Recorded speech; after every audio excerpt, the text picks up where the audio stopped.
Oke, silakan duduk. Luar biasa ini. Kayaknya kita baru memulai saja ya sesi Road to Emerald hari ini ya. Ini baru setengah dari materi yang akan kita sampaikan hari ini. Sampai detik ini. Siap nggak ini? Siap nggak ini? Berarti benar-benar ya semangatnya luar biasa ya. Tepuk tangan dulu buat Anda semuanya. Ini mungkin satu materi yang unik selalu yang saya katakan. Tapi ini memang banyak orang tidak menyadari. Di dalam menjalankan bisnis seperti ini, ya, selalu saja kalau Anda menjalankan bisnis ini, Anda akan menemukan bahwa kendala-kendala yang Anda hadapi, penolakan-penolakan yang Anda hadapi, atau yang Anda rasakan di mana Anda belum bisa berhasil dalam bisnis ini, ya, itu tidak jauh dari beberapa poin-poin yang ada di dalam slide ini nantinya. Sehingga kita yang sudah menjalankan bisnis ini bisa membuat satu kesimpulan bahwa ini memang menjadi ada sebuah penyakit yang luar biasa. Nah, hari ini Anda akan mendapat satu kesempatan, Anda akan melihat ya, apakah saya juga terjangkit dengan penyakit seperti itu. Kalau misalnya ada, secepatnya cari obatnya. Dan mudah-mudahan seperti kata Pak Imron Farhani, bahwa penyakit ini tidak ada pada diri kita semuanya. Ya. Oke, kita lanjut. Slide-nya please. Ya. Oke, di slide kecil aja. Oke, ada 10 hal yang menarik kita ke dalam lembah kegagalan. 10 jenis penyakit kronis ini. Ya. Yang pertama adalah penyakit menyalahkan orang lain. Ini yang, kenapa ini di dalam urutan pertama, dan ini yang menjadi satu wabah yang sangat meluas. Banyak sekali orang selalu melihat di dalam kegagalan dia itu disebabkan oleh orang lain. Ya. Banyak. Ya. Ini penyakit P dan K. Ini bukan apa ya? Penyakit apa? Primitif dan kekanak-kanakan. Ya. Kenapa disebutkan primitif dan kekanak-kanakan? Ya. Satu, kenapa target tidak tercapai? Biasanya menyalahkan pihak Kelling, case system, dan upline. Nah, ini contohnya kenapa kita katakan penyakit kekanak-kanakan. Mungkin pertama penyakit primitif. Biasanya orang primitif itu apa yang ditanamkan di dalam sikapnya. Ya. Kalau orang primitif, biasanya kalau mereka sakit, apa yang mereka cari? Dukun. Ini ada yang sering cari dukun ini, ada yang tahu ya ini. Ada.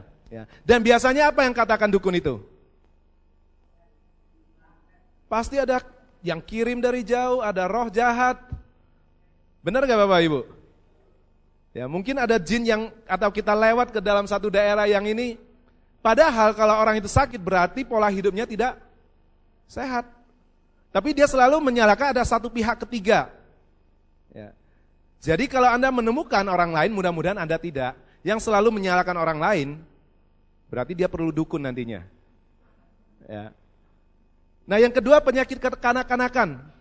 Penyakit kekanak-kanakan itu kita kembali lagi bagaimana seorang sifat anak kecil itu. Karena waktu kita masih kecil kanak-kanak itu. Kalau misalnya Anda memarahi, Anda pernah lihat nggak? Mungkin tetangga Anda ada orang tuanya memarahi anaknya yang lagi makan permen. Apa yang dia bilang? Ya, bukan ngambek. Loh, saya dikasih itu kok. Ya. Padahal dia sendiri yang meminta, merengek-rengek kepada orang. Kenapa? Dia selalu tidak merasa bersalah, benar nggak? Yang selalu disalahkan apa? Orang lain. Kadang kakaknya yang dia salahkan. Oh, ini kakak saya kok sengaja menggoda saya katanya. Ya.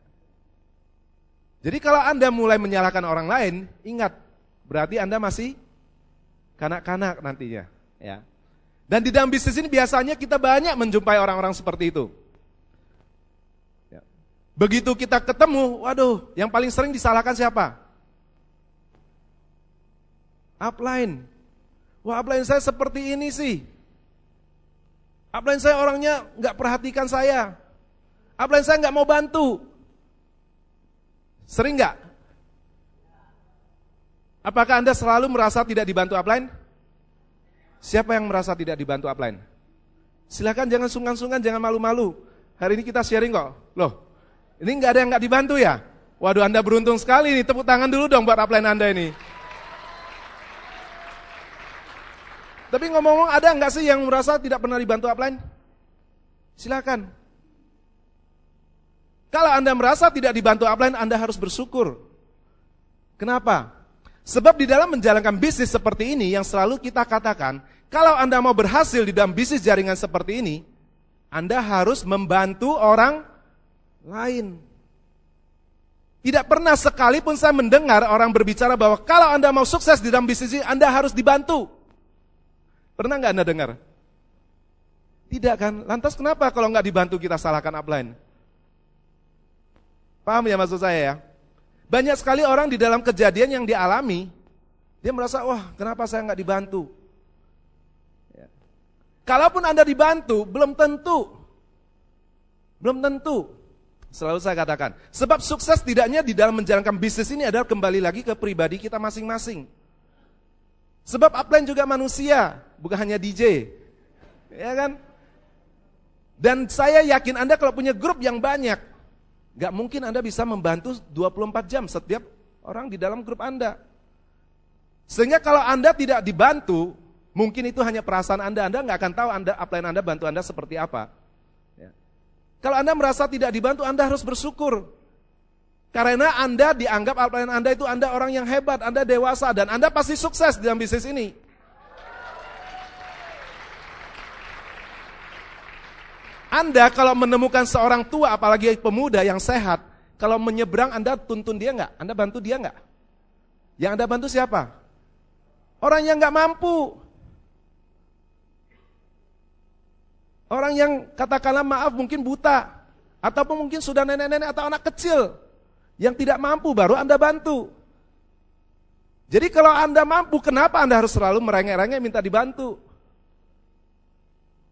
Apalagi yang selalu saya jumpai dalam bisnis ini, selalu minta duit sama upline. Waduh, pada senyum semuanya ini. Saya sampai hari ini, sejak 0%, tidak 1 sen pun saya minta sama upline, dan tidak ada upline seorang pun yang kasih duit kepada saya.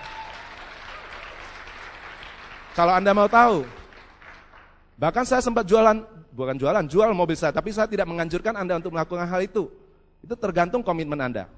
Sebab kita ini orang hebat, saya tersinggung kalau saya dikasih duit sama upline saya bukan pengemis. Kalau kita selalu minta, maaf kata, fisik kita utuh, sehat, mental kita cacat, jadi pengemis Bapak Ibu. Mau nggak jadi pengemis? Siapa yang mau jadi pengemis? Yang tidak mau jadi pengemis? Terima kasih, jadi mulai hari ini jangan ada satu orang pun minta duit sama upline Anda.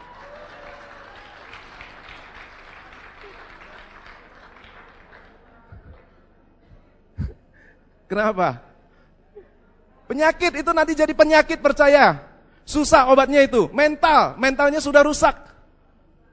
Ya. Kata Pak Razi, kalau Anda memberi uang sama pengemis di pinggir jalan, tahun depan Anda lewat jalan di situ, lewat lagi jalan itu, masih ada nggak pengemis itu? Masih. Karena selalu mengemis, itulah kerjaannya. Jadi kalau Anda selalu minta upline, tolong dong beliin tiket, saya nggak punya uang, tolong dong kasih uang, saya nggak ada ongkos. Pengemis itu Bapak Ibu. Di sini kita menganjurkan dan memperkenalkan satu bisnis, justru itu untuk merubah hidup Anda. Supaya Anda berjuang untuk menambah keyakinan Anda berhak untuk mendapatkan kehidupan yang lebih baik. Bukannya jadi malah tambah.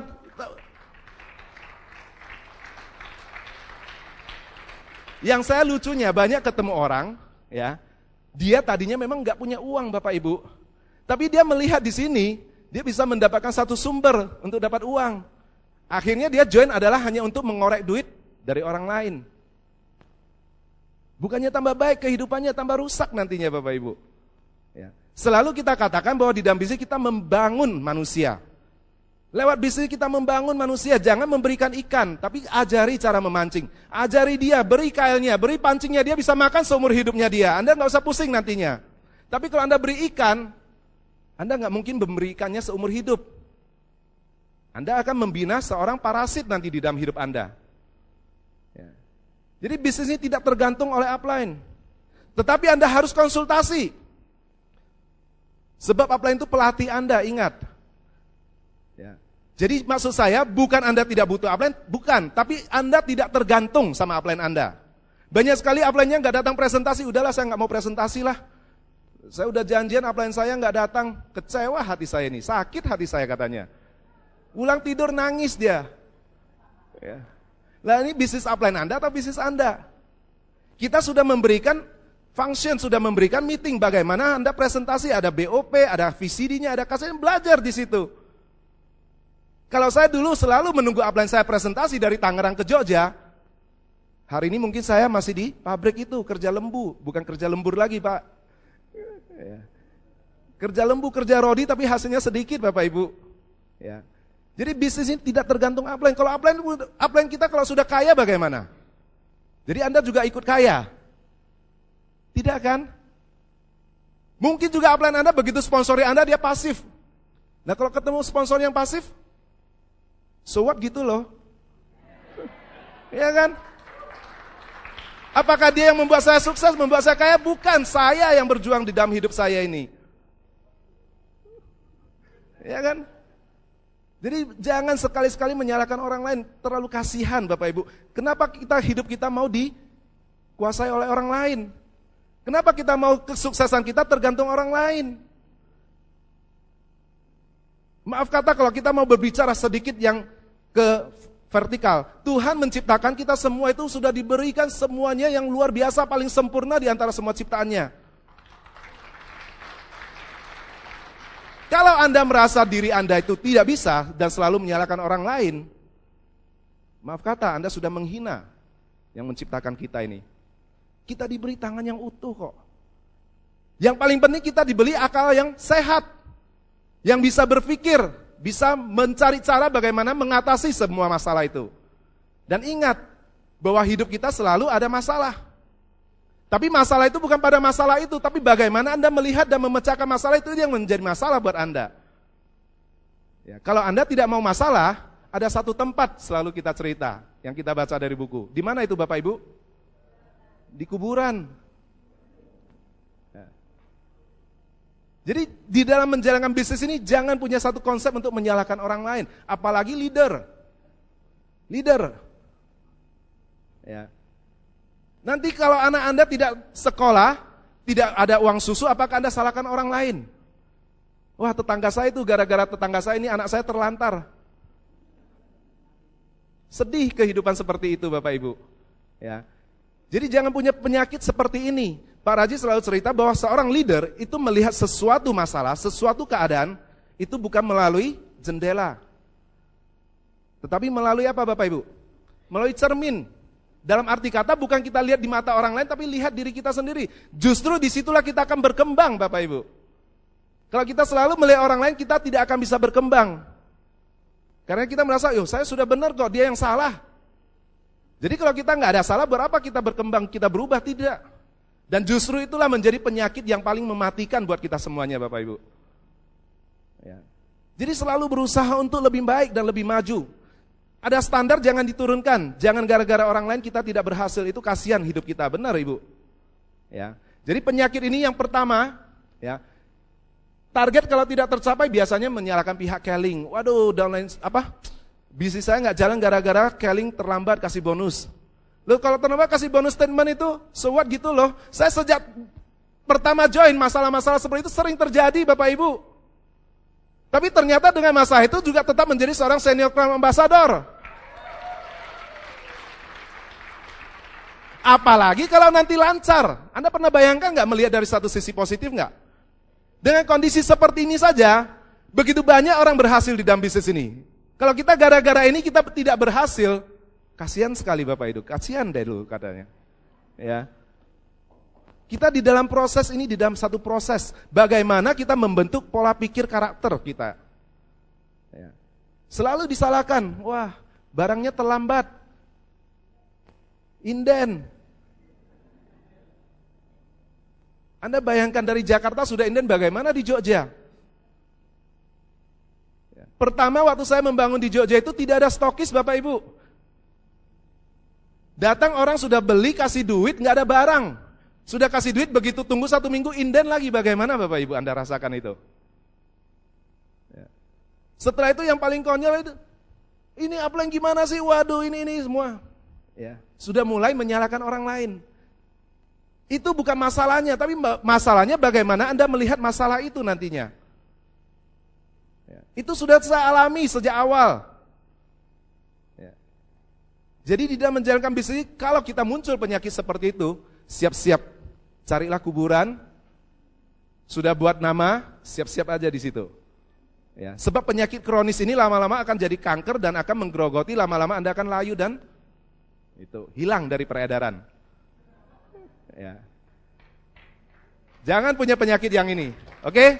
Anda seorang emerald manager, saya yakin Anda tidak punya penyakit seperti ini. Setuju? Oke, lanjut lagi. Nah, penyakit yang kedua menyalahkan diri sendiri. Ini juga, ya, saya kok yang salah. Jadi sudah membangun satu guilty feeling. Selalu saya katakan, saya selalu berbicara dengan rekan-rekan saya, janganlah takut berbuat salah. Sebab di sini tidak ada hukumannya. Kalau Anda, ya, kenapa kembali lagi, kenapa kita butuh impian, cita-cita? Sebab di dalam bisnis ini modalnya sangat kecil. Kalau Anda punya modal yang besar, Anda berbuat salah, Anda akan bangkrut. Hilang mungkin rumah Anda, hilang mobil Anda. Ya. Tapi di bisnis tidak ada. Sehingga kalau Anda berbuat salah, kenapa Anda harus takut? Justru selalu saya katakan, kita membangun bisnis ini dari kesalahan demi kesalahan yang kita lakukan. Tetapi pesan saya, jangan mengulangi kesalahan yang sama. Kalau kita mengulangi kesalahan yang sama, berarti apa? Ya. Itulah titik-titik Anda tahu sendiri. Sudah tahu ini salah, sudah pernah alami sakit, masih dilakukan lagi. Ya. Tetapi kuncinya di situ adalah menyalahkan diri sendiri. Ini yang paling parah, selalu saya katakan. Kita kadang sponsori orang, waduh saya kayaknya nggak bisa. Ayo dong Anda presentasi, enggak lah, nggak berani. Ya. Jauh tempatnya saya nggak bisa, nggak punya bakat dalam menjalankan bisnis ini. Ngomong-ngomong saya nggak tahu bakat saya ini apa. Dari dulu saya orangnya agak kuper. Ya. Nah kalau kita sudah mulai menyalahkan diri sendiri, kita sudah mulai merasa kita selalu bersalah, kita tidak akan belajar di situ. Sebab rasa bersalah itu selalu menutupi mata kita. Selalu saya katakan bahwa sponsor Anda itu tetap percaya Anda bisa berhasil. Kenapa Anda sendiri yang merasa Anda tidak bisa? Ya. Nah kalau kita sendiri sudah merasa kita tidak mampu, bagaimana orang lain bisa membantu? Ya kan? Kadang kita melihat satu orang lewat, minta-minta, padahal badannya sehat. Kita kadang sayang dalam hati, orang ini sehat, begitu cantik, begitu gagah, tapi kok kerjanya seperti itu. Dan kadang kita bilang, Anda mampu kok, Anda punya ini, nggak bisa, saya nggak bisa. Nah bagaimana kita mau membantu dia lagi? Ya. Jadi mulai hari ini, hilangkan semuanya itu. Rasa bersalah, rasa kita rendah diri. Jangan, kita harus berani. Ya. Sebab di dalam dunia tidak ada benar, tidak ada yang salah. Yang ada adalah belajar. Belajar dan belajar, yang selalu saya katakan. Ya. Oke, lanjut lagi. Ya. Ketiga, tidak punya goals. Ini juga paling banyak. Ya. Super parah. Ya, sepertinya ini sepele sebenarnya, tapi parah sekali. Apa goals Anda minggu ini? Ya. Selalu kalau Anda melihat satu perusahaan yang besar, yang akan tetap berkembang adalah sebuah perusahaan yang punya satu target, punya goals. Pernah nggak Anda melihat perusahaan besar itu pokoknya jalan saja? Tadi Pak Desa bagus sekali. Perusahaan yang besar itu statistik, data ada, forecast-nya ada, planning-nya ada, goals-nya ada. Sebab yang mereka lakukan pertama adalah tentukan dulu goals-nya. Targetnya mau seperti apa, itu ditargetkan dulu. Baru mereka mencari cara untuk mengarah ke tujuan itu. Tapi banyak sekali orang menjalankan bisnis ini adalah apa? Ya sekedar ikut-ikutan sajalah, teman bilang baik, ya katanya baik. Ya. Ditanya ingin kaya? Ingin. Siapa sih yang gak ingin kaya? Tapi apakah ingin kaya itu hanya di mulut, ingin kaya langsung otomatis kita kaya, kita sukses? Tidak semuanya Bapak Ibu. Kita perlu perjuangan, perlu komitmen, perlu action. Ya. Tapi kalau kita tidak punya goals, berarti kita ini tidak fokus lagi kerjanya mau seperti apa. Saya pernah membaca bahwa di dalam menjalankan hidup kita ini, orang yang gagal biasanya, dan bukan biasanya sudah terbukti, adalah orang yang tidak punya tujuan. Kenapa? Sebab dia kalau tidak punya tujuan, banyak sekali waktu yang dia habiskan di dalam kehidupan sehari-hari, itu tidak jelas arahnya. Jadi contohnya seperti ini, selalu saya katakan kalau kita follow up langkah pertama adalah tanyakan apa tujuan dia bergabung. Sebab itulah yang menjadi arah patokan kita. Dia ini benar nggak mau jalankan bisnis ini? Jadi kalau orang itu tujuannya menjalankan bisnis ini adalah untuk sehat, jangan Anda paksa untuk presentasi. Jangan paksa untuk datang ke pertemuan. Orang jalan aja dia udah kena stroke, udah pincang. Saya hanya ingin sehat, kenapa harus datang jauh-jauh? Akhirnya takut orang seperti itu sama kita. Banyak orang menebarkan momok di dalam menjalankan bisnis ini. Sebab tujuan dia bukan untuk ke sana. Kalau dia ingin sehat, Anda cukup perkenalkan produk. Cerita dengan dia, kasih brosurnya. Dan sampaikan kalau misalnya nanti ada product talk, acara seminar tentang kesehatan, saya akan undang ibu. Itu yang paling tepat. Jangan ibu harus membuat daftar nama. Ikut best of the best. Waduh, udah 75 tahun, udah jantungan suruh ikut best of the best. Ya. Jangan, sehingga Anda tidak ditakuti oleh lingkungan Anda. Jadi tanya apa tujuan Anda, demikian juga dengan Anda punya tujuan yang jelas atau tidak. Ya. Kalau Anda punya tujuan yang jelas, langkah selanjutnya Anda susun rencana-rencana Anda. Nah, lihat dari rencana-rencana Anda itu, Anda sudah jalankan belum? Kenapa kita selama 20 tahun, 30 tahun, 40 tahun kita tidak merasa sukses, apa yang kita inginkan tidak tercapai? Karena satu, kita tidak punya gambaran kita mau kemana. Kalaupun misalnya punya impian tidak jelas. Saya membaca satu buku, katanya kalau Anda mau sukses di dalam bisnis, sudah tentukan tujuan, lihat. Di dalam kegiatan kita sehari-hari, apa yang kita lakukan sudah mendekat belum kepada tujuan kita. Kalau Anda memang punya tujuan yang jelas, kegiatan Anda akan mendekat ke situ, itu dipastikan Anda pasti sukses di dalam hidup Anda. Anda coba renungkan, benar nggak katanya saya? Berapa banyak kegiatan kita sehari-hari yang hanya berputar-putar, yang mubasir Bapak Ibu. Waktu itu hilang dengan percuma. Kenapa? Kita tidak mengarah kepada impian kita. Kembali lagi kuliah, ada beberapa yang agak dengar kuliah itu jadi, waduh kok kuliah lagi, padahal saya nggak kuliah katanya ya. Tapi kembali lagi, kalau kita punya satu tujuan ingin jadi sarjana, apapun yang kita lakukan kita lihat. Apakah kita mengarah kepada hasil? Tapi kalau kita sudah punya tujuan, coba kalau orang kuliah tidak ada gelarnya, berapa orang yang bisa lulus dari situ? Berapa orang yang masuk kuliah kalau nggak ada gelar? Berapa orang yang mau berangkat masuk ke dalam kampus untuk belajar? Nggak jelas tujuannya. Nah sehingga di dalam menjalankan bisnis ini, langkah yang paling pertama itu, Anda harus punya goals. Catat, pikirkan apa goals Anda. Ya. Ini, bagaimana kita mau meng-create goal, ya, bukan hanya dengan menyenengin upline. Ya, banyak sekali dalam kita, wah suruh buat dream book, oh buat dream book, akhirnya dicarilah, nanti apa ya, mainan anaknya, buku-buku gambarnya anaknya dicari apa, pemandangannya apa, bukan itu tujuan kita Bapak Ibu. Ya. Atau sembarangan begitu ini, wah ada poster cukup bagus, udah ambillah nanti kalau ditanya upline dream booknya mana, supaya kelihatan tidak dimarahi upline. Ya. Ada nggak seperti itu Bapak Ibu? Ngaku saja, nggak usah malu-malu. Ya. Sebenarnya di dalam membangun satu impian Anda bukan apa, selalu saya katakan. Tapi why, kenapa? Kenapa Anda ingin seperti itu? Ya. Saya punya beberapa downline, mereka ada beberapa yang ingin beli mobil, tapi ada beberapa yang tidak. Dan saya tidak pernah, karena itulah mereka berjuang. Jangan dipaksakan kalau mereka udah punya mobil, mereka nggak punya mobil, jangan harus beli mobil, carilah mobil-mobil mewah. Itu tidak di dalam emosional. Ya. Jadi tanya lagi kepada diri kita, apa tujuan kita? Dan tanyakan lagi kenapa harus seperti itu. Ya. Mungkin simpel, ada beberapa rekan saya yang di Jogja itu hanya kepingin beli sepeda motor. Sekarang sudah jadi emerald, seorang wanita lagi. Masih mahasiswi. Saya selalu senang cerita karena ini memang disampaikan oleh downline saya waktu konsultasi. Saya nggak akan sebut namanya. Ini ada seorang mahasiswi memang latar belakang nggak punya. Nah suatu hari kalau upline-nya datang konsultasi yang dia wajibkan membawa dream book. Setelah dia buka-buka dream book, suruh dia cerita. Apa dengan maksud ini apa? Hanya cerita sampai pada satu gambar sepeda motor. Dia cerita, wah ini saya ingin satu sepeda motor, maaf kata ini yang bermerek Honda, warnanya ini. Tapi begitu upline-nya lihat, ya, ini bukan Honda ini merek Suzuki.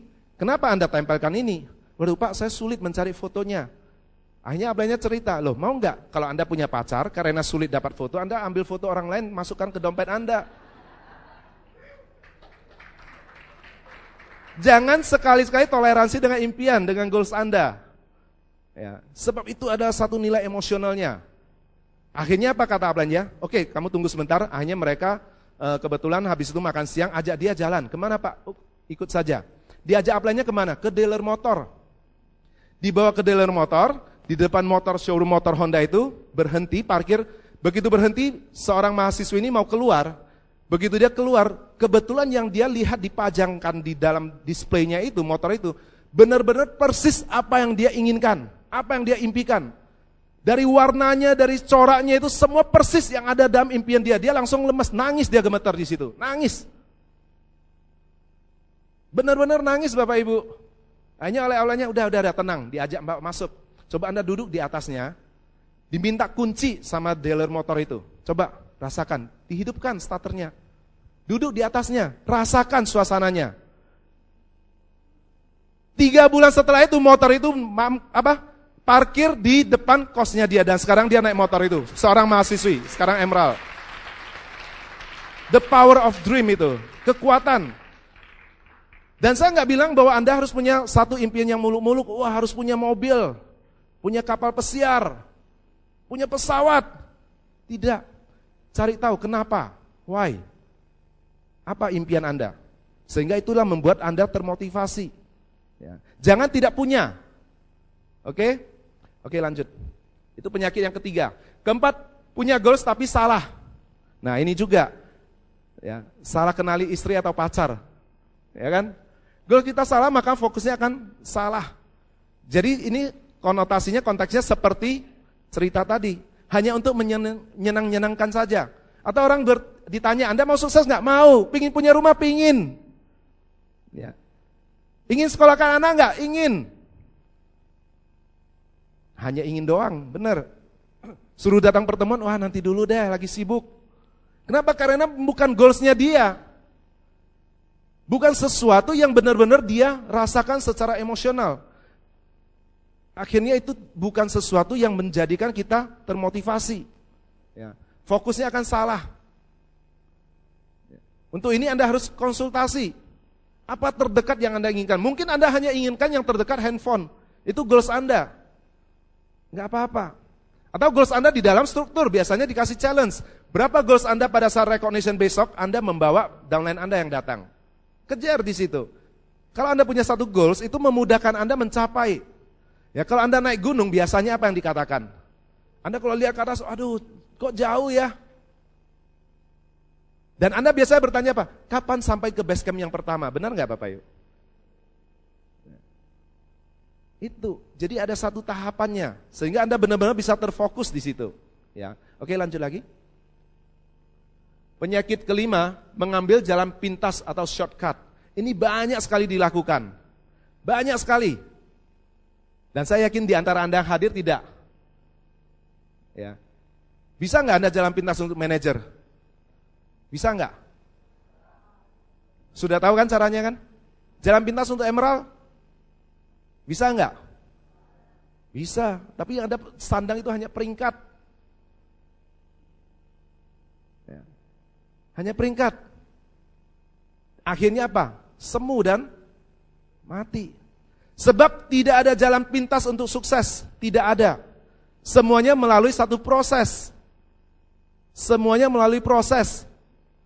Ya. Dan di dalam menjalankan bisnis ini saya selalu realistis. Sehingga saya katakan kalau Anda mau investasi itu 2-5 tahun. Dan rata-rata yang benar itu adalah 3 tahun. Rata-rata, bukan nggak ada yang 1 tahun, ada. Tapi mungkin saya tidak sehebat itu. Ibaratnya seperti orang kuliah, kembali lagi kuliah. Ya. Ada yang 3,5 tahun, tapi rata-rata 5 tahun. Dan ngomong-ngomong 5 tahun Anda lulus, tetap Anda sarjana. 3 tahun Anda menjadi crown ambassador, tetap Anda kalau membangunnya dengan sistem yang benar, penghasilan Anda di atas 50 juta sampai 100 juta ke atas. Bukan berarti harus 5 bulan jadi crown ambassador. Ya. Tidak ada jalan pintas untuk sukses, semuanya step by step, proses. Ya. Dan hari ini Anda sudah melalui jalur yang tepat, sebab case system memberikan jalur yang tepat.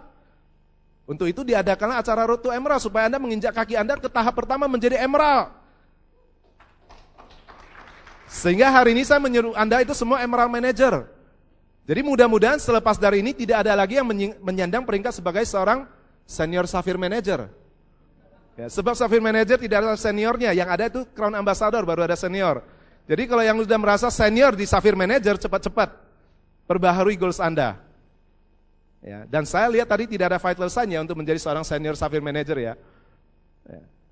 Jadi perbaharui goals Anda. Ya. Jangan ambil jalan pintas, biasanya orang seperti itu ambil jalan pintas. Ya. Jangan menawar-nawar dengan sistem, partner sejati kuncinya. Partner sejati. Ya. Dan itu yang membuat kita fokus. Begitu banyak downline Anda, begitu banyak downline saya nggak mungkin bekerja dengan semuanya. Siapa dengan saya bekerja itu? Partner sejati. Itulah partner sejati Anda.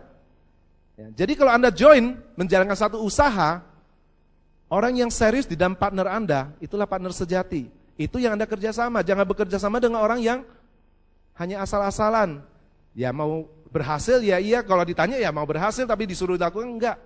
Ya. Banyak sekali saya merasa aneh. Ada downline selalu minta, Pak tolong dong saya ini. Tapi begitu kita ngajak dia datang ke pertemuan, enggak bisa. Dan biasanya orang seperti itu ya, kalau dia minta tolong ya saya juga cari alasan. Sebab begitu kita anjurkan dia lakukan itu, dia juga cari alasan, ya kembalikan lagi alasan kepada dia. Ya. Jadi kalau Anda ingin dibantu upline Anda, tadi sudah. Bagaimana cara menarik perhatian upline Anda? Sistem. Ya. Oke, lanjut. Mengambil jalan terlalu panjang. Nah ini, seperti kata Pak Desa tadi. Biasanya orang yang mengambil jalan terlalu panjang, itu biasanya menciptakan sistem sendiri. Ya. Saya selalu katakan, walaupun Anda mungkin hanya presentasi, Anda nggak jalankan case system, bukan berarti Anda tidak punya sistem. Anda punya sistem, tapi sistem yang X atau sistem yang bagaimana saya nggak tahu. Sebab di dalam menjalankan hidup kita, itu semua terbentuk dengan sistem. Seperti kata Pak Desa, sistem itu akan menjadi budaya kerja dan budaya hidup kita. Ya. Di dalam dunia ini, universal itu sudah ada sistem tata surya. Ada siang, ada malam. Itu udah sistem. Sehingga kehidupan kita di dalam tubuh juga ada sistemnya. Sistem metabolisme. Semua udah terbentuk dengan sistem. Jadi kalau misalnya Anda tidak datang ke pertemuan, bukan berarti Anda tidak menjalankan sistem. Yang ada Anda tidak menjalankan case system. Anda mungkin jalankan sistem Budi sistem ya. Saya dengar Budi lagi ngetop sekarang ini. Ya. Atau Anda sponsori orang hanya Anda kejar ke omset supaya dia banyak. Yaitu mungkin sistem Anda, itu bukan case system. Ya. Jadi kembali lagi di dalam ini tidak ada jalan pintas, tidak ada, jangan mencari sistem sendiri. Selalu saya katakan bahwa sistem kita ini, case system, itu dibuat berdasarkan pengalaman dari orang-orang yang sudah sukses. Pak Santoso, Pak Irwansyah, Pak Sumaryanto, mereka orang-orang yang berada di dalam board of director yang selalu berpikir bagaimana bisnis ini berjalan supaya Anda semuanya ikut sukses di dalam bisnis ini. Jadi buat apa lagi kita cari sistem sendiri? Orang yang sudah terbukti sukses, yang sudah terbukti menikmati hasil, yang memberikan jalan ini kepada kita. Kita yang masih belum apa-apa sudah pinter. Wah ini harus gitu, harus gini. Akhirnya Anda rugi sendiri sebab Anda mengambil jalan yang panjang. Iya kalau Anda memang tetap bertahan sampai Crown Ambassador. Biasanya kalau sudah menjalankan sistem sendiri, lambat laun itu apa? Hilang dari peredaran. Tidak akan bertahan. Dan yang kasihan adalah orang-orang yang Anda sponsori di bawah Anda. Sebab mereka melihat Anda sebagai seorang upline dan mengikuti Anda. Di situ bahayanya. Jadi jangan mengambil jalan terlalu panjang, 3-4 bulan manager, 6-8 bulan emerald. Dan itu sudah terbukti. Sudah terbukti. Jangan emerald Anda dicapai dalam waktu 5 tahun. Seperti kata Pak Desa tadi. Anda sponsori 3 orang setiap bulan 400 BV Anda tetap emerald. Tapi mau berapa lama? Ya. Partner sejati emas, maksudnya jumlah distributor masuk dengan kecepatan tinggi, momentumnya akan besar. Kemudian masuk partner sejati emas, kalau masanya kecil kecepatannya lambat. Nah ini menyangkut ke dalam momentum. Kalau Anda menciptakan sistem sendiri, percayalah momentumnya tidak ada. Sebab momentum itu muncul dari pertemuan ke pertemuan. Seperti hari ini, coba bayangkan Anda kalau punya, katakanlah 50 orang hadir di dalam ruangan ini. Saya percaya, tahun ini Anda akan menjadi seorang Crown Ambassador di bisnis ini. Momentumnya tercipta makin besar Bapak Ibu. Tapi kalau yang datang sendiri, Ya kasihan deh lu. Ya. Putuskan untuk Road to Emerald, untuk pertemuan besar yang akan datang, jangan lagi datang sendiri. Recognition besok, best of the best besok, jangan lagi datang sendiri. Rugi nggak kalau datang sendiri ke acara besar seperti ini? Buat goals Anda, berapa orang yang Anda mau ambil untuk datang hadir kepada pertemuan besar besok yang akan datang ini? Tulis itu. Supaya Anda cepat tercipta momentum, jangan ambil jalan yang terlalu panjang. Banyak orang nggak percaya dengan pertemuan, buat apa sih ke pertemuan bayar mahal-mahal? Makannya terlambat lagi katanya. Dia nggak tahu. 2 tahun pertama saya makan sehari sekali Bapak Ibu. Tapi sekarang sampai bosan mau makan apa bingung. Ya. Jadi punya keyakinan Bapak Ibu, punya keyakinan di situ. Ya, jangan ambil jalan yang terlalu panjang. Ini penyakit ini. Banyak orang selalu merasa pinter. Ya, oke lanjut. Yang ketujuh, penyakit mengabaikan hal-hal yang kecil. Ini juga penyakit. Selalu merasa sepele. Maaf, dasi. Nggak pakai dasi nggak apa-apa. Anda bayangkan, kalau Anda pilot satu pesawat yang berisi penumpang ratusan orang di dalamnya, satu panel yang menyala dianggap sepele, apa yang terjadi? Berapa orang yang nyawanya terancam? Itu yang pesawat isinya ratusan. Di dalam bisnis ini Anda nanti akan punya grup sampai puluhan ribu. Nah, hal-hal sepele itu Anda abaikan, Anda menghancurkan impian dan masa depan orang yang banyak di dalam bisnis ini. Ya. Seperti tadi kata Pak Sumaryanto, kalau saya pakai sarung, pakai kaos, percaya nggak punya penghasilan besar? Anda percaya? Sebenarnya bukan itu yang saya lakukan. Kalau saya melakukan hal seperti itu, berarti saya tidak menghargai Anda yang semua duduk di sini. Anda semua rapi, Anda bisnismen. Saya orang yang gak senang pakai jas Bapak Ibu, tanya sama upline saya. Begitu masuk ke rumah, masuk ke kamar, ganti semua. Tapi di sini gak boleh pakai singlet, gak boleh pakai jeans. Sebab apa? Kita menghargai diri kita. Kalau kita menghargai orang, orang lain menghargai kita. Benar gak Bapak Ibu? Disinilah nilainya. Apa yang kita lakukan selalu saya katakan, saya tidak pernah melihat orang lain. Kalau saya berbuat baik bukan karena dia tapi karena saya. Saya merasa damai kalau saya melakukan hal yang benar.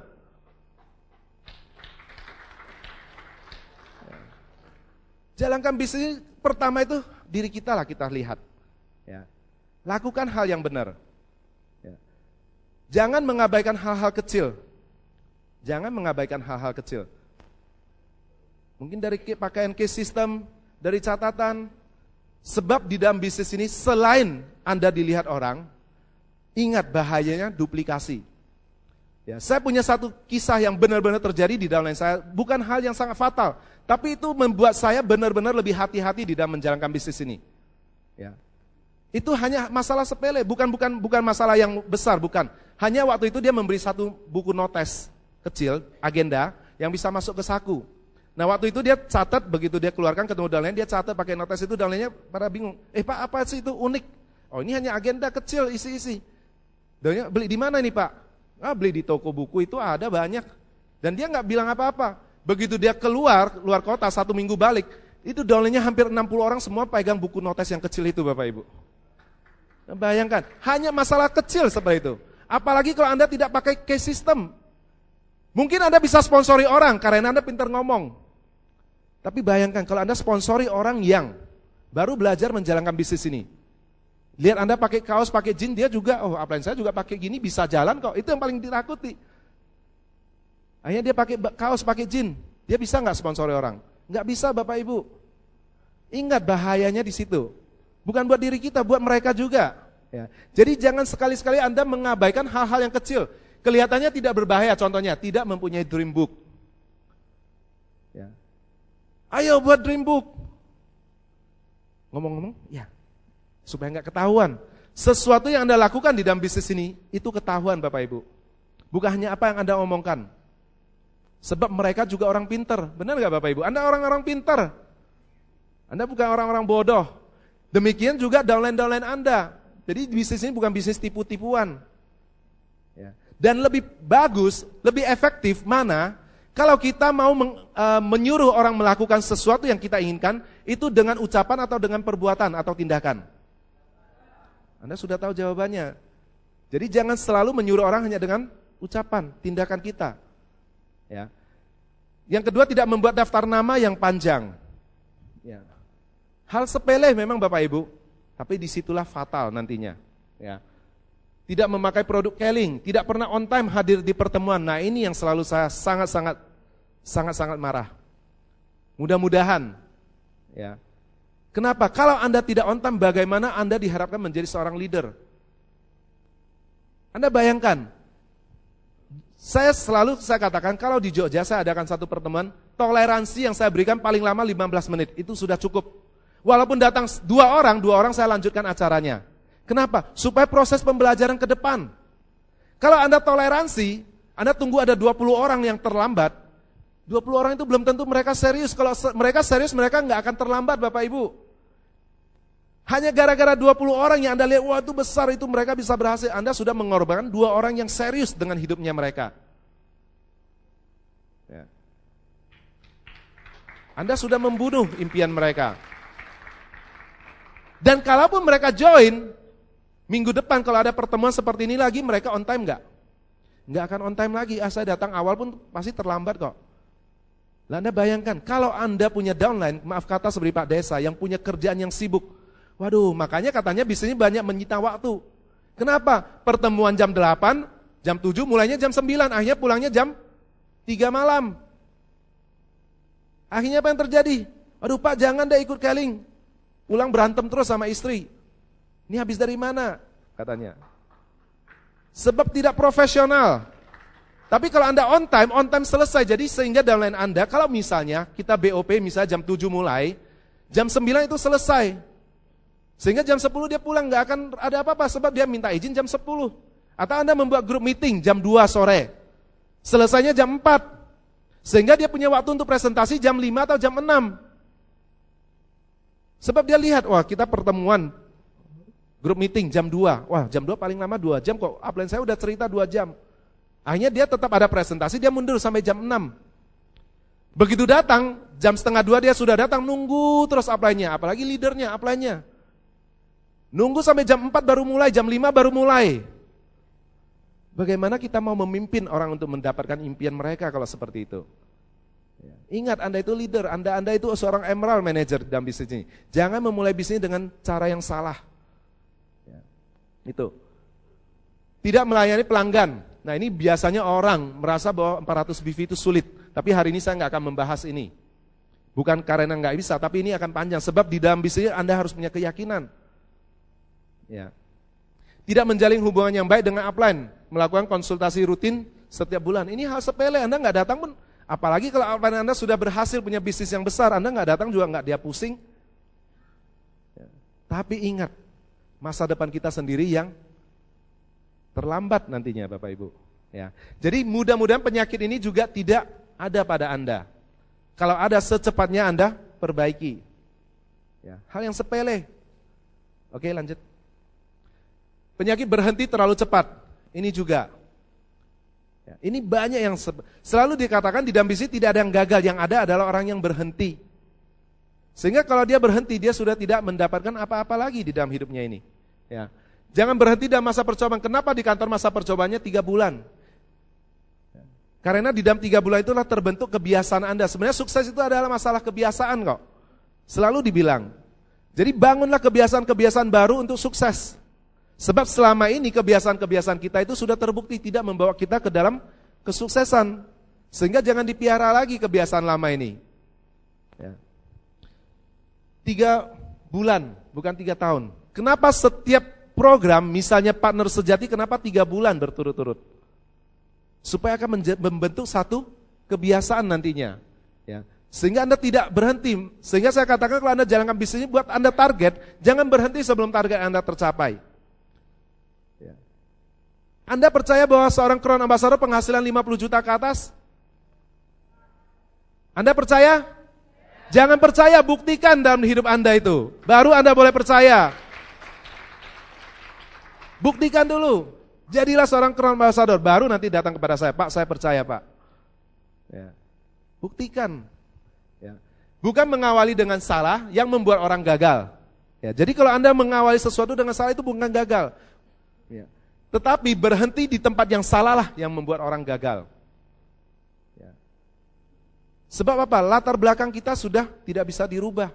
Saat ini juga keadaan seperti ini. Yang bisa kita tentukan mau arah kemana adalah masa depan kita.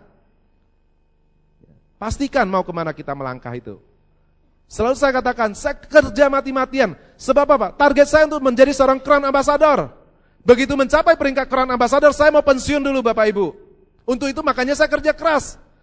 Saya masih ingat dengan Pak Sumaryanto, kalau Anda nggak percaya tanya. Begitu saya ambil komitmen untuk sukses, saya datang kepada dia. Pak, saya siap untuk sukses. Saya tidak mau lagi jadi orang gagal. Selama ini banyak sekali orang siap gagal. Bukan siap untuk sukses. Akhirnya mereka takut gagal. Mau ke pertemuan keluar duit, aduh nanti nggak ada duit lagi. Itu bukan orang yang siap untuk sukses, itu ada siap untuk gagal mereka itu. Mereka udah persiapkan mereka untuk gagal itu Bapak Ibu. Kalau kita siap, tidak ada alasan apapun. Sebab kita benar siap untuk sukses. Pertemuan betapapun jauh hari ini saya bangga sekali karena yang hadir dalam ruangan ini bukan hanya dari Tangerang Bapak Ibu. Ya. Siapa yang datang dari Bandung? Anda akan menjadi seorang Crown Ambassador Bapak Ibu. Siapa yang datang dari mana lagi? Yang jauh? Bogor. Mana lagi lebih jauh daripada Bogor? Pontianak, bayangkan Bapak Ibu mereka bayar lebih mahal. Apakah Anda nggak malu orang Tangerang ini? Begitu datang ini, aduh Pak terlalu jauh, nggak ada waktu. Yang Pontianak datang, kenapa? Karena dia peduli dengan masa depan dia dan dia akan berhasil di dalam masa depan dia itu. Sebab itulah mereka berani membayar harganya. Ya. Sebenarnya harga untuk berhasil, harga untuk sukses lebih mahal atau harga untuk gagal? Ayo. Ya. Harga yang Anda bayar untuk gagal itu lebih mahal atau harga yang Anda bayar untuk sukses? Ya. Yang harga sukses itu mahal siapa? Yang harga gagal mahal siapa?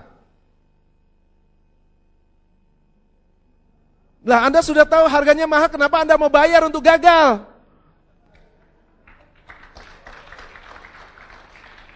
Kalau sudah tahu mahal, jangan bayar harga untuk gagal. Paham enggak? Harga untuk sukses apa? Komitmen, action tadi, investasinya dalam waktu 3 tahun. Datang ke best of the best. Mahal enggak harganya? Mahal enggak harganya? Tidak ada alasan Anda untuk tidak hadir. Sebab kalau Anda gagal itu jauh lebih mahal. Jauh lebih mahal. Tanya sama Pak Sumaryanto, saya tahu di dalam bisnis dia sudah membeli mobilnya 2. Rumahnya sudah luar biasa hebatnya dari pandang pertama. Mahal enggak? Murah Bapak Ibu. Makanya jangan mau jadi orang gagal. Ya. Siapa yang bilang mobil itu mahal? Mahal karena nggak mampu, itu bukan mahal. Jangan seperti musang, seperti kata Pak Razi. Tidak dapat makan mangganya, bilang mangganya asam. Harganya tidak mahal, yang ada itu kita tidak mampu di situ. Sebab apa? Kita selalu membayar harga untuk gagal.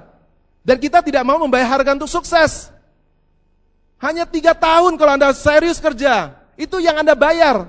Dibandingkan 30 tahun hidup dalam pinjaman, hidup dalam cemoohan orang, hidup di dalam dihina orang. Anda nggak merasa mahal itu Bapak Ibu? Bingung saya kadang. Lantas kenapa Anda pikirkan orang yang menolak Anda? Lantas kenapa Anda pikirkan orang yang tidak mau join dalam bisnis ini? Itu bukan harga yang Anda bayar, itu memang pekerjaan, itu udah biasa. Harga yang mahal adalah kalau Anda tidak berhasil. Mau bayar uang sekolah anak itu nggak bisa. Mau umroh nggak bisa. Itu paling mahal. Itulah harganya sebuah kegagalan. Jadi jangan mau membayar harga untuk gagal. Siap untuk sukses nggak? Bayar harganya itu murah saja. Ya. Jadi jangan berhenti terlalu cepat. Oke lanjut. Penyakit bayang-bayang masa lalu. Ini. Selalu orang dihantui oleh bayang-bayang masa lalu. Ya. Patah hati, waduh nggak berani pacaran lagi katanya. Hanya dendam. Wah. Begitu ketemu setiap lawan jenis, Anda itu banyak salah dengan saya. Hanya apa? Itu bukanlah. Dan itu jangan jadi penyakit. Banyak sekali orang, kenapa trauma dengan multilevel? Bayang-bayang masa lalu. Selalu saya katakan bahwa di Keling ini berbeda, paradigmanya sudah berbeda. Ya. Berbeda. Unik ya kadang berbicara dengan Crown Ambassador ya. Kok bilangnya sukses itu harganya murah. Anda kadang mikir, waduh, ya, itulah pola pikir sebenarnya. Ya. Nah, jangan menjadi bayang-bayang masa lalu. Ya. Otak kita dipenuhi oleh memori. Nah, apalagi pernah gagal, takut untuk mencoba lagi. Jadi kalau Anda sudah pernah gagal, buang jauh-jauh memori itu, supaya Anda masuk lagi memori yang baru. Ya. Sebab masalahnya bukan pada kegagalan itu. Masalahnya adalah Anda takut untuk mencoba lagi. Ya. Jadi jangan, Anda bayangkan, kalau Anda hidup di dalam masa lalu, ya, Anda bisa maju nggak kira-kira? Saya ibaratkan kalau Anda nyetir, yang Anda lihat itu apa? Kaca spion. Tapi Anda nyetir mau jalan terus, apa yang terjadi Bapak Ibu? Nabrak. Ya. Sebab Anda hidup di dalam masa lalu. Ya. Masa lalu bukan sesuatu yang sangat mengerikan, tidak. Disitulah pelajaran untuk kita maju nantinya. Ya. Waktu itu majunya ke depan bukan mundur lari saya, kalaupun jatuh ke depan. Nah, kalau Anda punya bayang-bayang masa lalu, selalu akan muncul keraguan-raguan. Ketidakyakinan itu yang menghambat kita di dalam melangkah. Ya. Waktu itu majunya ke depan. Jadi kalau waktu itu tidak ada yang mundur ke belakang. Sehingga kalau ada waktu mundur ke belakang, Anda boleh hidup di dalam masa lalu. Kalau Anda melihat waktu itu maju terus ke depan, jangan sekali-sekali hidup untuk masa lalu. Jadikan itu satu pelajaran, satu pengalaman untuk kita maju. Selalu saya katakan dalam bisnis tidak ada sukses atau gagal, yang ada sukses atau belajar. Profiting from the failure. Mengambil manfaat keuntungan dari kegagalan itu. Jadi jangan rugi. Sudah merasa gagal, jangan rugi, ambil manfaatnya itu. Ya, kalau misalnya Anda masuk kuliah, Anda sudah bayar mahal-mahal, Anda ujian sekali tidak lulus, apakah Anda berhenti? Tidak. Ya, ambil keuntungannya di situ untuk belajar lebih baik lagi. Ya. Ini, oke lanjut. Bagaimana? Penyakit ke-9. Ke-9. Ke-10. Wah, ini udah mau cepat-cepat pulang ya. Ini materinya baru mulai nih. Ya. Penyakit menghipnotis diri dengan kesuksesan yang kadang-kadang semu. Ini yang banyak terjadi nantinya Bapak Ibu. Mudah-mudahan Anda tidak di dalam kondisi seperti ini. Banyak orang merasa dirinya sudah sukses. Waduh, saya sudah manajer, berarti saya nggak usah presentasi lagi. Downline edifikasi saya loh, saya sudah manajer. Padahal belum ada apa-apanya Bapak Ibu. Ya. Saya sudah emerald. Waduh. Ya. Itu adalah kesuksesan yang semu Bapak Ibu. Jangan kita terpengaruh. Justru dengan adanya satu peringkat kenaikan, itu bukan satu yang harus Anda selalu bangga-banggakan atau Anda sombongkan. Tapi justru itu adalah satu tanggung jawab Anda lebih besar untuk bekerja lebih keras, membantu orang lebih banyak untuk sukses di dalam bisnis Anda ini. Banyak saya ketemu, wah penghasilan saya sudah besar, udah deh saya kumpul-kumpul aja jalan-jalan. Anda bayangkan, ratusan ribuan orang di bawah Anda itu mereka juga ingin kumpul-kumpul dengan orang. Saya bukan berarti Anda tidak boleh kumpul-kumpul dengan keluarga Anda, tidak. Buat target waktu, buat disiplin waktu. Kalau Anda sudah punya ya, Crown Ambassador yang sudah bertumpuk 5 di satu jaringan Anda, pensiun Anda, nggak apa-apa. Anda mau kumpul setiap hari nggak apa-apa, tapi buatlah itu sebuah goals. Nah kalau belum, janganlah begitu kita sudah manajer, wah udah deh saya pensiun dulu deh, saya jalan-jalan dulu. Kasihan downline Anda. Begitu emerald, waduh saya sudah emerald Bapak Ibu, lihat loh. Wah bangga di mana-mana panggil Pak Emerald. Ya. Akhirnya apa yang muncul? Kesombongan. Dengan satu kesuksesan yang semu, bisnis ini belum terbukti, selalu saya katakan. Kenapa kita selalu menekankan Anda untuk ikuti sistem. Sebab bisnis ini akan terbukti, sistem itu akan bekerja setelah 5 tahun. Jadi Anda hari ini masih pionir Bapak Ibu. Anda itu pelopor, Anda itu masih seorang pejuang di dalam bisnis ini. Anda masih bersama-sama kami ini, masih memulai bisnis ini dengan sistem. Anda bukan hasil akhir. 5 tahun ke depan baru terbukti nanti sistemnya. Sehingga kalau Anda saat ini pun besar, jangan sombong. Jangan sombong, itu semu semuanya Bapak Ibu. Belum terbukti. Ya. Yang sudah diamond, sudah CA, saya saja kadang masih belajar. Hari ini saya duduk di belakang catatan saya penuh Bapak Ibu. Ya. Saya menantikan kesempatan untuk bisa mendapatkan banyak ilmu dari Crown Ambassador yang baru Bapak Desa. Jadi Crown Ambassador upline saya, selalu saya katakan sudah lama, jarang saya dapatkan ilmu langsung dari sini. Hari ini saya catat banyak dari Pak Sumaryanto itu. Beri tepuk tangan 2 orang yang berhasil ini. Orang yang luar biasa. Seorang senior Crown Ambassador yang sudah penghasilan di atas 100 juta masih duduk untuk mencatat. Yang baru mencapai 1 juta, 2 juta itu, waduh udah merasa besar. Wah udah. Mau bagaimana besar nanti masa depan kita itu? Ya. Sebab apa? Saya punya prinsip, seorang itu tidak pernah terlalu tua untuk belajar. Never too old to learn. Kalau kita sudah berhenti belajar, berarti kita itu sudah mati, Bapak Ibu. Ya. Selalu saya mengambil satu perumpamaan, jangan merasa matang. Sebab kalau Anda merasa matang, sebentar lagi akan busuk, hilang. Belajar dan belajar. Ya. Jangan menjadikan satu kesuksesan itu adalah sebuah yang simbol kesombongan yang semu. Sebab itu belum. Ya, baru sukses sedikit sudah berhenti berjuang. Baru dapatkan duit sedikit udah wah nikmati aja, keliling-keliling, downline ditinggal. Konsultasi ditinggal. Sudah tidak peduli, udah deh pokoknya mereka udah bisa jalan sendiri, udah gak perlu. Egois Bapak Ibu. Ya. Saat yang paling berbahaya, ini kata Napoleon, saat yang paling berbahaya datang bersama saat mendapatkan kemenangan besar. Sebenarnya di dalam satu peperangan, saat yang paling berbahaya itu apa Bapak Ibu? Kalau Anda pernah membaca strategi perang, saya bukan ahli perang tapi saya pernah baca. Ya. Orang yang prajuritnya kecil itu cenderung menyerang, pertamanya mereka mengalah untuk menang. Sebab pada saat mereka mengalah, di mana musuh sudah mabuk kemenangan, mereka cenderung apa? Lengah. Di saat itulah mereka memukul balik, akhirnya mereka mendapatkan satu kemenangan. Jadi kalau Anda sudah merasa peringkat ini, jangan Anda lengah. Jangan merasa, udah saya sudah menang, saya sudah manajer. Saya sudah safir. Saya sudah emerald. Belum Bapak Ibu. Itu baru mulai saja bisnis kita ini. Anda bayangkan kalau Anda benar-benar jalankan sistem, Anda benar-benar membantu banyak orang. Dengan kondisi seperti ini, ya Anda sudah punya penghasilan katakanlah 10 juta. Bayangkan 5 tahun ke depan. Apa enggak ngeri Bapak Ibu? Ngeri deh katanya. Apalagi nanti 10 tahun ke depan. Di mana sistem benar-benar sudah Anda tidak ada pun sudah jalan dengan sendirinya.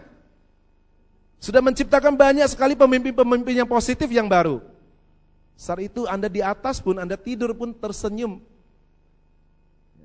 Dan Anda nggak usah pusing. Orang sekarang sibuk bekerja mencari uang.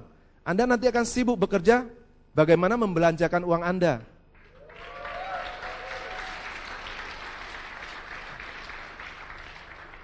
Tanya Pak Santoso, bingung sampai dia uangnya mau belanja apa saja. Ya.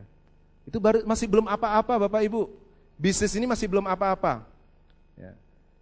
Jadi janganlah penyakit-penyakit ini menjadikan satu perangkap buat diri kita. Jangan terjebak oleh pencapaian goal yang kecil karena kita masih menembak sasaran yang besar. Jadi kalau Anda sudah mencapai peringkat manajer, katakan peringkat ruby, peringkat emerald, jangan terjebak. Itu masih belum apa-apa.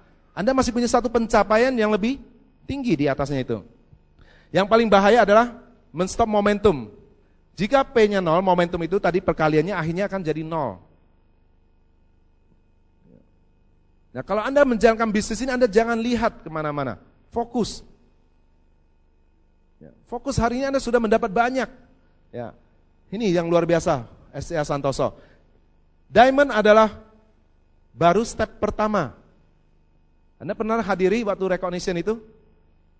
Justru ini adalah permulaan. Bisnis ini Keling Indonesia baru mulai hari ini di Indonesia. Dan Anda adalah seorang yang baru di dalam bisnis. Anda semua pelopor bisnis Keling di Indonesia ini. Anda punya kesempatan yang luar biasa untuk bisa berhasil. Ya. Saya katakan 5 tahun, 10 tahun lagi bisnis Keling akan tetap berkembang dengan luar biasa pesatnya.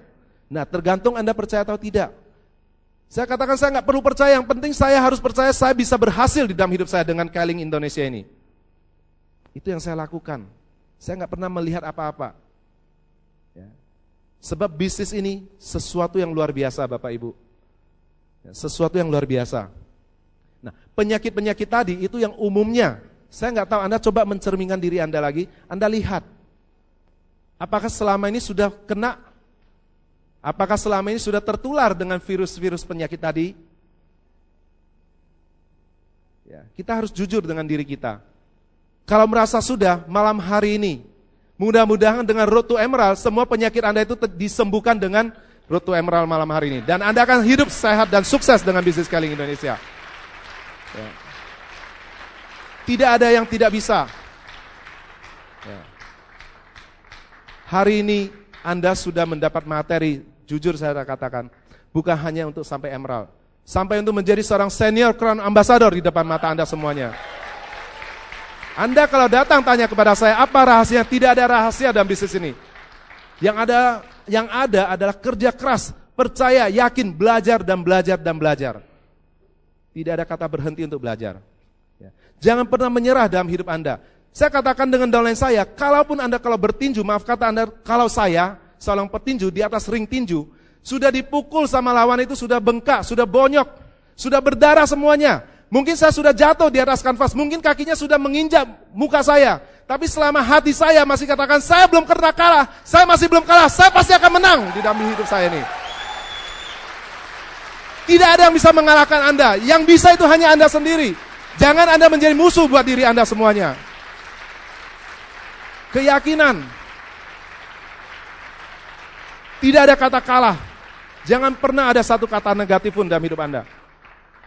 Kasihan orang yang Anda cintai nantinya Bapak Ibu. Ya. Ini ada satu film yang nanti akan saya kasih Anda nonton. Kita akan melihatnya sama-sama. Film ini mengisahkan kisah yang sebenarnya. Ya. Film ini berkisah dengan seorang anak yang berkulit hitam yang lahir dari keluarga petani kaya, dan dia petaninya bukan punya garapan sendiri, tapi menggarap hasil sawah orang lain. Tapi orang ini akan menjadi sejarah di dalam dunia ini. Menjadi orang pertama berkulit hitam di dalam Angkatan Laut Amerika. Bagaimana perjuangannya Bapak Ibu? Silakan Anda lihat.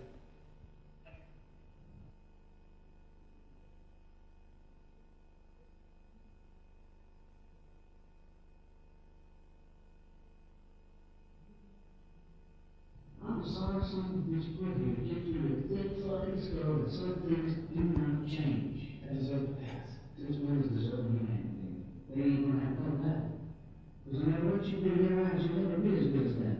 So deserving or otherwise, you're failing if you don't. You think I know something? I don't know you a goddamn fucking thing. You or anybody else. You got fucked, Cookie. That was the best. You're right, Chief. You don't have nothing coming. I may be some dirt dummy naked from Kendall. At least I'm making something of myself. You need the same hateful little man as you started out as. Not that big of nothing. But lost, broke down, somebody that used to be something.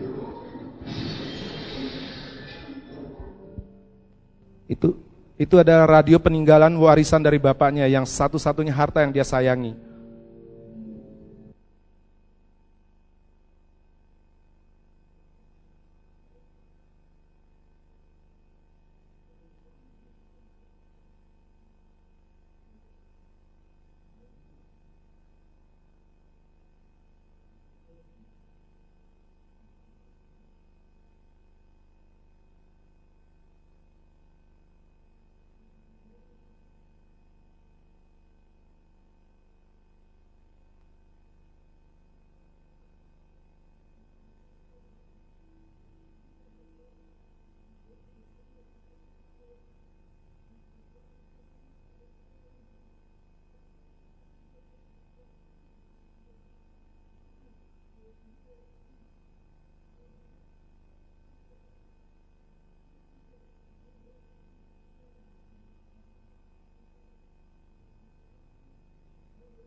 Bapak-bapak dan ibu-ibu, saudara-saudaraku yang kukasihi.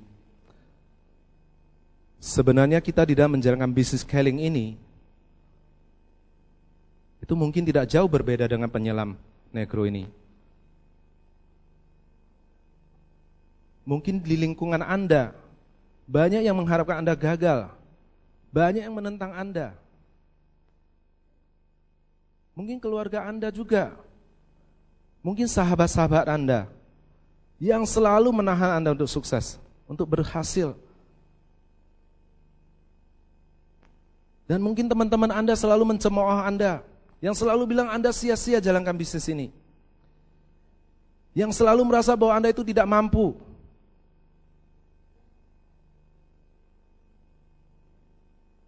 Mungkin juga lingkungan selamanya tidak nyaman buat Anda menjalankan bisnis ini. Di mana mungkin Anda harus pulang malam. Anda mungkin harus meninggalkan anak Anda sementara. Anda mungkin harus meninggalkan istri Anda sementara. Bahkan mungkin Anda sudah bekerja keras. Mereka selalu mencoba membuat Anda gagal. Seperti orang negro tadi.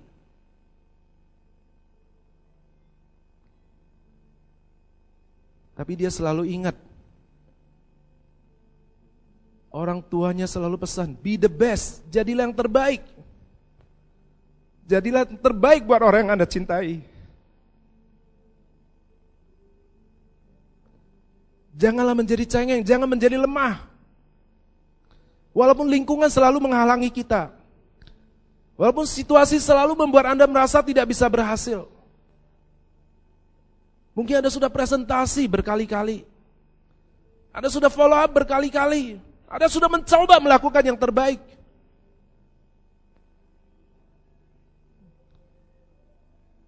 Dan orang-orang sekitar Anda selalu melihat Anda dengan mata tatapan hina.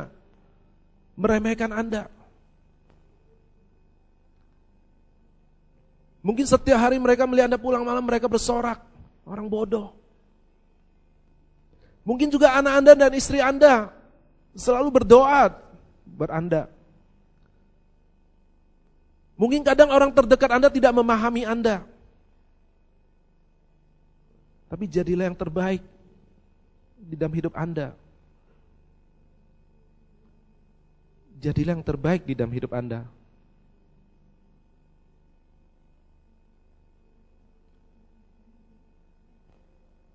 Di dalam menjalankan bisnis seperti ini, Anda tidak perlu harus bekerja sampai mati. Tidak ada siapapun yang menghendaki Anda mati. Tidak ada seorang pun yang mempertaruhkan bekerja keras seperti itu. Tapi Anda hanya diminta untuk berkomitmen. Untuk bekerja keras. Untuk tidak pernah mau menyerah. Dan tidak selama hidup Anda. Hanya 2-5 tahun. Mungkin dalam waktu 2-5 tahun. Banyak teman-teman Anda menjauhi Anda, mencemooh Anda. Mungkin dalam waktu 2-5 tahun. Anda terpaksa harus meninggalkan sementara. Itu pun tidak tiap hari. Keluarga Anda, anak Anda, suami Anda. Mungkin mereka tidak mengerti Anda. Mungkin mereka memarahi Anda. Tapi selama semangat Anda, selama pikiran Anda, selama komitmen Anda tetap Anda pegang, Anda tidak pernah kalah. Anda belum kalah. Jadilah yang terbaik, saudara-saudaraku. Hari ini Anda sudah mendapatkan semua materinya. Sebenarnya tidak ada yang susah. Pikiran Anda yang selalu membuat Anda terlambat. Keegoan kita, gengsi kita, kebandelan kita, tidak menurutnya kita, tidak percaya dengan apa lain, selalu menyalahkan orang lain. Itu yang selalu menghambat kita. Hari ini, malam hari ini, Anda hadir di dalam ruangan ini, sudah terbukti Anda bisa melewati perjuangan Anda. Itu sudah membuktikan bahwa Anda itu mampu. Secara fisik dan mental Anda orang hebat. Anda bukan orang cacat. Anda bukan orang cengeng. Anda adalah seorang pejuang yang tangguh. Anda adalah seorang pemenang. Jangan lagi kita meremehkan diri kita. Jangan lagi mencari alasan. Jangan kalah dengan lingkungan. Jangan kalah dengan orang yang gagal, yang selalu ingin kita gagal. Sebab Anda hadir pada hari ini sebagai seorang Emerald Manager yang sudah membuktikan bahwa Anda itu mampu. Walaupun 1000 lintangan lagi akan saya terobos. Sebab untuk berhasil dibutuhkan perjuangan. Di mana orang lain tidak mau berjuang, tapi saya ingin berjuang karena saya ingin menjadi yang terbaik. Saudara-saudaraku.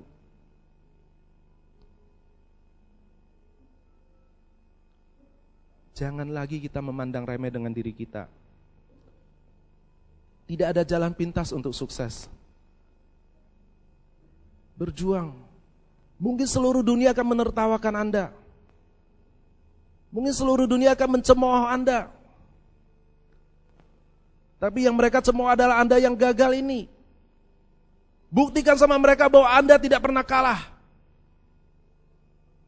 Buktikan kepada mereka bahwa Anda adalah seorang pemenang di antara hidup ini. Dan semangat Anda tidak pernah membuat Anda mundur sedetik pun dan selangkah pun ke belakang. Sebab Anda berjuang untuk menjadi yang terbaik buat orang-orang yang Anda cintai dan orang yang mencintai Anda. Jangan mengecewakan mereka, Bapak Ibu.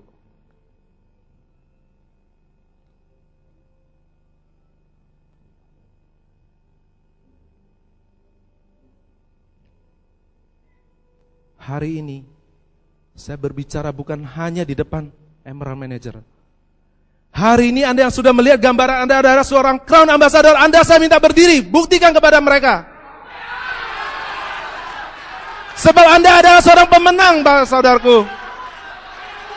Tidak ada halangan apapun, yang ada itu mental. Anda seorang Crown Ambassador, seorang yang hebat. Tidak ada yang bisa mengalahkan seorang Crown Ambassador.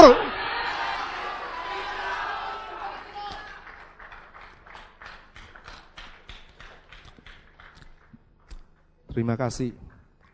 Berjuanglah. Hidup itu adalah sebuah perjuangan. Yakinkan dalam diri Anda. Dunia sudah mengajari kita.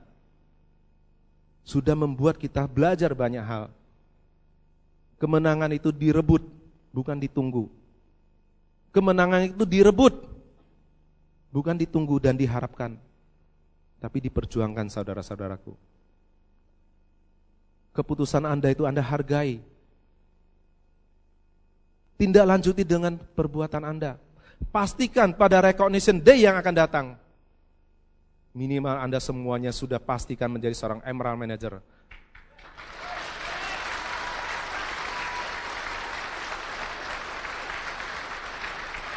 Saya sangat percaya, Anda hari ini sudah membuktikan. Itu kebanggaan buat saya. Saya bisa berbicara dengan orang-orang yang berhasil di dalam hidupnya. Bukan hanya sebagai seorang Emerald Manager, tapi seorang Senior Crown Ambassador yang ada di dalam ruangan ini semuanya.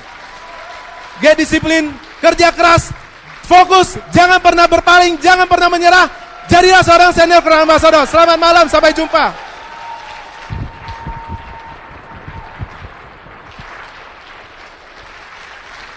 Senior Crown Ambassador Kelvin.